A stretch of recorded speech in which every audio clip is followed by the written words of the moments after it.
Stock మార్కెట్‌లో investing start చేస్తున్నారా? Wait. కొత్తగా వచ్చేవాళ్ళు చేసే కొన్ని కామన్ మిస్టేక్స్ వల్ల మీ హార్డ్ ఎర్న్ మనీ పోయే ఛాన్స్ ఉంది. ఈ 5 తప్పులు ఏంటో ఇప్పుడు క్లియర్‌గా తెలుసుకుందాం. Number 1, following tips. ఎవరైనా వాట్సాప్‌లో మెసేజ్ పంపారనో లేదా టెలిగ్రామ్ గ్రూప్స్ చూసో బ్లైండ్‌గా షేర్లు కొనకండి. సొంతంగా రీసెర్చ్ చేయకుండా ఇన్వెస్ట్ చేయడం అంటే కళ్ళు మూసుకొని ట్రాఫిక్‌లో నడవడమే. అది చాలా risky. Number 2, Penney stocks trap.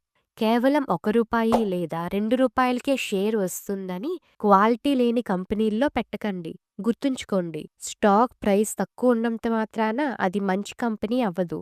అది జీరో అయ్యే ఛాన్స్ కూడా ఉంటుంది. Number 3, no diversification. మీ దగ్గర ఉన్న డబ్బునంతా తీసుకెళ్ళి ఒకే ఒక్క స్టాక్‌లో పెట్టకండి. Don't put all your eggs in one basket. మీ పోర్ట్‌ఫోలియోని వేరు సెక్టర్స్‌లో డివైడ్ చేస్తేనే రిస్క్ తగ్గుతుంది.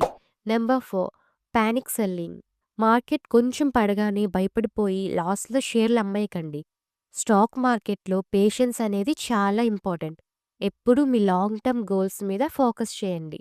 Number 5, investing borrowed money. అప్పు చేసి లేదా ఇంట్లోని ఎమర్జెన్సీ సేవింగ్స్‌ని మార్కెట్‌లో అస్సలు పెట్టకండి. మీ అవసరాలు పోను మిగిలిన సర్ప్లస్ మనీతో మాత్రమే ఇన్వెస్టింగ్ జర్నీ స్టార్ట్ చేయండి.